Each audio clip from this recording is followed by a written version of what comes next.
BLM Kerala Tamil Nadu Pondicherry. നിയമസഭാ തെരഞ്ഞെടുപ്പിലുണ്ടായ അപ്രതീക്ഷിതവും കനത്തതുമായ തോൽവിയെ തുടർന്ന് CPM Kerala ഘടകത്തിൽ ഘടനാപരമായ വലിയ അഴിച്ചുപണികൾക്കും തലമുറ മാറ്റത്തിനും കേന്ദ്ര നേതൃത്വം തയ്യാറെടുക്കുന്നതായി സൂചന. നിലവിലെ രാഷ്ട്രീയ സാഹചര്യം വിലയിരുത്തി സംസ്ഥാന സെക്രട്ടറി MV ഗോവിന്ദനും പ്രതിപക്ഷ നേതാവ് പിണറായി വിജയനും പദവികൾ ഒഴിഞ്ഞേക്കുമെന്നാണ് പാർട്ടി വൃത്തങ്ങളിൽ നിന്നുള്ള റിപ്പോർട്ടുകൾ. P. രാജീവ് പാർട്ടി സംസ്ഥാന സെക്രട്ടറിയും KN ബാലഗോപാൽ പ്രതിപക്ഷ നേതാവുമായേക്കും. തെരഞ്ഞെടുപ്പ് തോൽവിക്ക് കാരണമായ ഭരണവിരുദ്ധ വികാരവും സ്ഥാനാർത്ഥി നിർണയത്തിലെ വീഴ്ചയും ഗൗരവമായാണ് പോളിറ്റ് ബ്യൂറോ വിലയിരുത്തുന്നത്. നേതൃമാറ്റം അടുത്ത മാസം 2ാം വാരം ചേരുന്ന കേന്ദ്ര കമ്മിറ്റി ചർച്ച ചെയ്യും.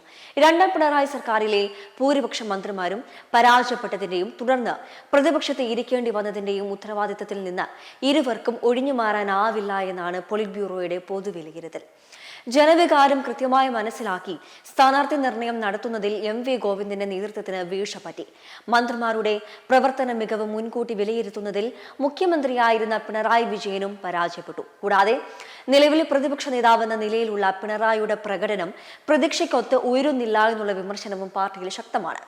വീര്യം കുറഞ്ഞ മദ്യത്തിന് നികുതി ഇളവ് നൽകാനുള്ള ഭരണപക്ഷ നീക്കത്തെ നിയമസഭയിൽ ശക്തമായി ആയുധമാക്കാനോ മുൻ സർക്കാരിനെതിരെ ഉയർന്ന ആരോപണങ്ങളെ പ്രതിരോധിക്കാനോ പ്രതിപക്ഷത്തിന് കഴിഞ്ഞിട്ടില്ല. അതേപോലെ CMRL എക്സാലോജി കേസിൽ പിണറായിയുടെ മകൾ T. വീണയെ ED വിളിച്ചു വരുത്തി ചോദ്യം ചെയ്ത് പാർട്ടി പ്രവർത്തകർക്കിടയിൽ പോലും അവമതിപ്പുണ്ടാക്കിയിട്ടുണ്ട്.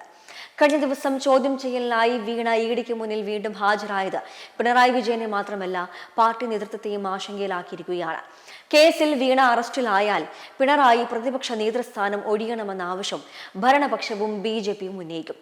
മകനെതിരെ കേസ് വന്നപ്പോൾ സംസ്ഥാന സെക്രട്ടറി സ്ഥാനത്ത് നിന്നും കോടിയേരി ബാലകൃഷ്ണൻ മാറി നിന്ന മാതൃക ചൂണ്ടിക്കാട്ടി CPMൽ നിന്ന് തന്നെ ഈ ഒരു ആവശ്യം ഉയർന്നേക്കാം. അതായത് നേരത്തെ പാർട്ടി സംസ്ഥാന സെക്രട്ടറി ആയിരുന്ന കോടിയേരി ബാലകൃഷ്ണന്റെ മകൻ ലഹരി കേസിൽപ്പെട്ട് ജയിലിലായപ്പോൾ അദ്ദേഹം സെക്രട്ടറി സ്ഥാനത്ത് നിന്നും മാറി നിന്നിരുന്നു.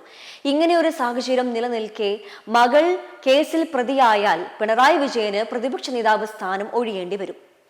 പാർട്ടിയുടെ താഴെത്തട്ടിലുള്ള സംഘടനാ സംവിധാനം നിശ്ചലമായതാണ് തിരഞ്ഞെടുപ്പ് തോൽവിയുടെ ആഴം കൂട്ടിയതെന്ന് ദേശീയ നേതൃത്വം വിലയിരുത്തുന്നു. പ്രവർത്തകർക്കും അനുഭാവികൾക്കുമുണ്ടായ അതൃപ്തി പരിഹരിക്കാൻ ലോക്കൽ ബ്രാഞ്ച് തലങ്ങളിൽ അടിയന്തര ഇടപെടൽ നടത്തണം. ജനകീയ പ്രശ്നങ്ങളിൽ നിന്നും അകന്ന പ്രാദേശിക നേതാക്കളുടെ ശൈലി മാറ്റണം. തെറ്റുകൾ തുറന്നു പറഞ്ഞ് ജനങ്ങളിലേക്ക് വീണ്ടും ഇറങ്ങിച്ചെല്ലാനാണ് കേരള ഘടകത്തിന് പോളിറ്റ് ബ്യൂറോ നൽകിയ നിർദ്ദേശം.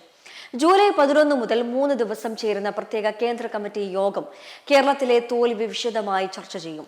പോളിറ്റ് ബ്യൂറോ യോഗത്തിൽ ജനറൽ സെക്രട്ടറി MA ബേബി കരട് റിപ്പോർട്ട് അവതരിപ്പിച്ചു. പോളിറ്റ് ബ്യൂറോ അംഗീകരിക്കുന്ന റിപ്പോർട്ട് കേന്ദ്ര കമ്മിറ്റി ചർച്ച ചെയ്യും.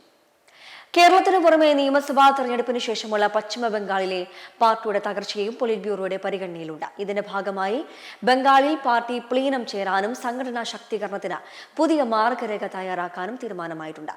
പരമ്പരാഗത വോട്ട് ബാങ്കിൽ ചോർച്ചയുണ്ടായ സാഹചര്യത്തിൽ യുവാക്കൾക്കും പുതിയ മുഖങ്ങൾക്കും കൂടുതൽ പ്രാധാന്യം നൽകിക്കൊണ്ടുള്ള ഒരു പുതിയ ശൈലി വരും ദിവസങ്ങളിൽ CPMൽ ദൃശ്യമായേക്കുമെന്നാണ് രാഷ്ട്രീയ നിരീക്ഷകർ വിലയിരുത്തുന്നത്.